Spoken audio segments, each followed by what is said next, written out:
up, YouTube? My name's Adrian. Thanks for coming to my channel. So today we're gonna be doing my brakes on my Miata. I just got them in as right here.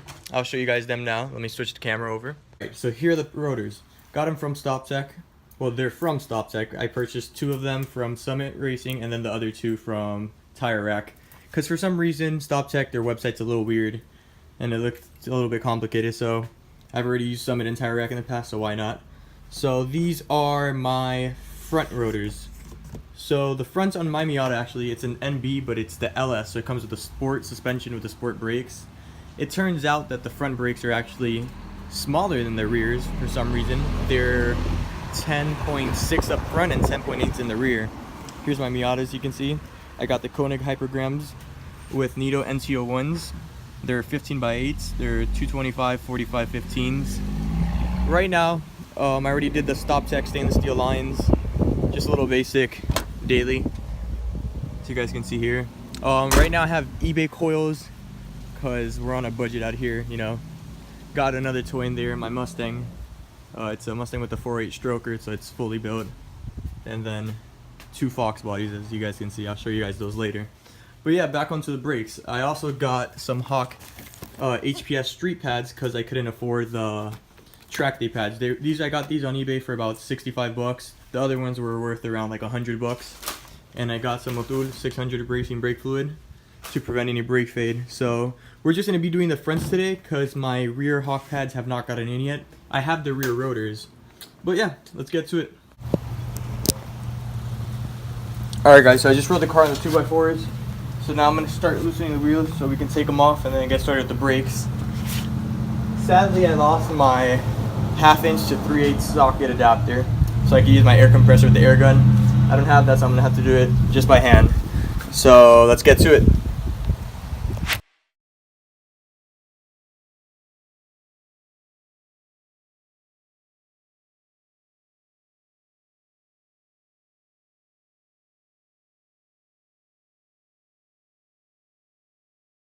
Alright guys, so I didn't notice, but the camera fell because of the wind.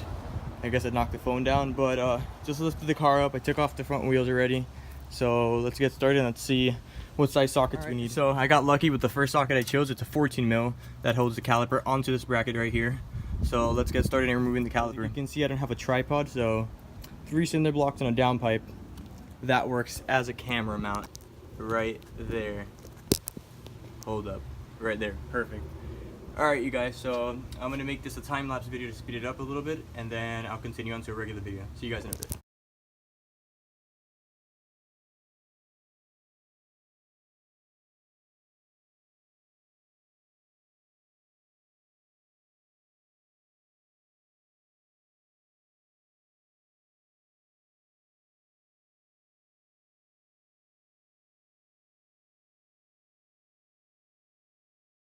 Alright guys, so you can probably see in the video, I used the jack handle to hammer this guy off because it's so uncomfortable and tight in there, and I'm not strong enough to do it myself. So there's actually a nut right here that you have to hold, if not it'll spin when you loosen this guy right here. So I ended up just grabbing a pressure clamp, which if I can find, I'll show you guys exactly how I put it on. Just had it 5 seconds ago, but of course it just disappeared. So it's right here, actually, still on the car. So basically, I grabbed it here and I put it down so the bottom of it hit the caliper. I put the 14 mil on and I just hit it with the jack handle. It was the easiest way for it to come off. No, I didn't strip the bolts, they're in perfectly good condition. But yeah, that was the easiest way I found it without having it struggle too long. So let's get back to that time lapse.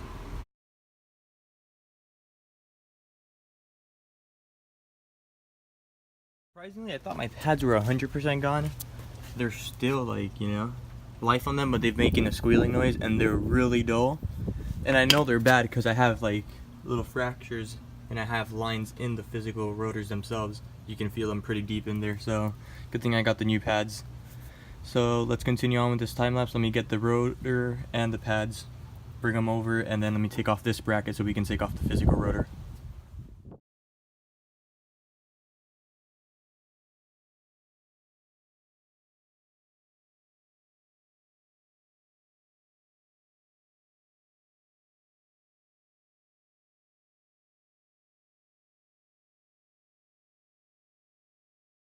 Alright you guys, so I got the bracket off. It's right here as you can see. There's a little hole right here next to one of the wheel studs, and this is actually for you to put a bolt in there, and it'll help you pull out the rotor to make it easier for you. So I found the bolt with the same thread, and I'm going to try to move this guy out now. So let's see what happens. Alright guys, so it turns out I didn't really need to do a time lapse. I'll still add it obviously in the video, but once I did that, it'll just stay inside the original rotor. So I left a little indentation mark right here, as you can see. So what it does is it basically starts pushing in it, and the more it goes in, obviously, it'll pull the rotor out. So here's my old rotor. Here's my new one. They're just slotted. I didn't get the drilled and slotted. They were way more money. I think these were about $80 a piece. I think the other ones were about 90 something, maybe 100 bucks a piece if I'm correct. Don't recall. And then here are my new hawk pads. So super nice. I'm super stoked to put these guys on and see how the car drives. You see here I have the bracket that holds the caliper on with the pads, and I'm a clean freak, so I went back here over to my bench. Don't mind a stack of tires. If you guys need tires, by the way, these are for sale. Pocket bike. I have this little bench here, and it has a metal toothbrush right here. So I just hit it as much as I could with the clean areas to clean it up as much as possible. Certain areas like there I'm gonna have to clean with my hand now, but most of it's pretty clean. I just barely did the back, and where you can't see, I mainly did this front side right here. So let's put this car back together and get started with the other side.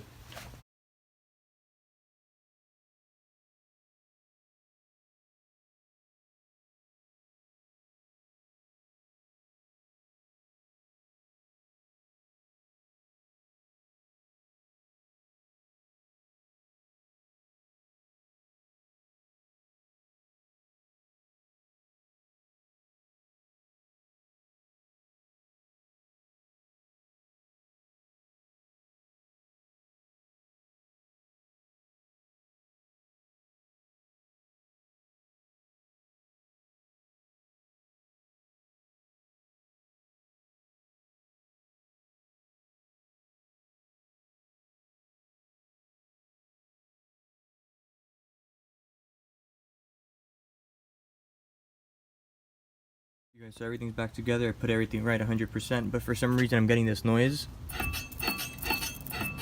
and I'm not a fan of it. So I'm gonna take everything back off, and I'm gonna make sure everything's fine.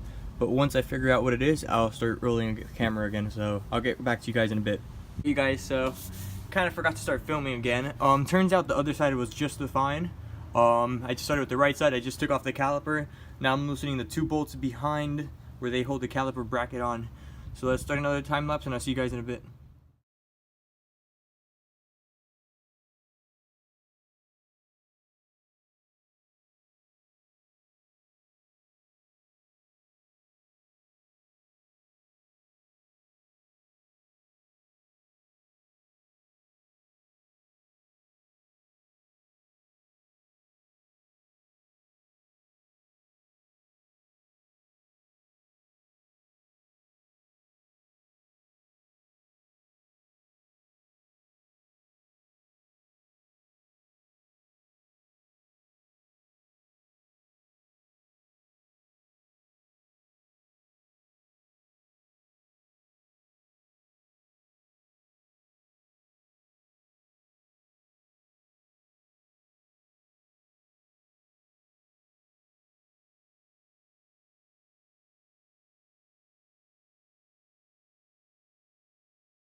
Hour.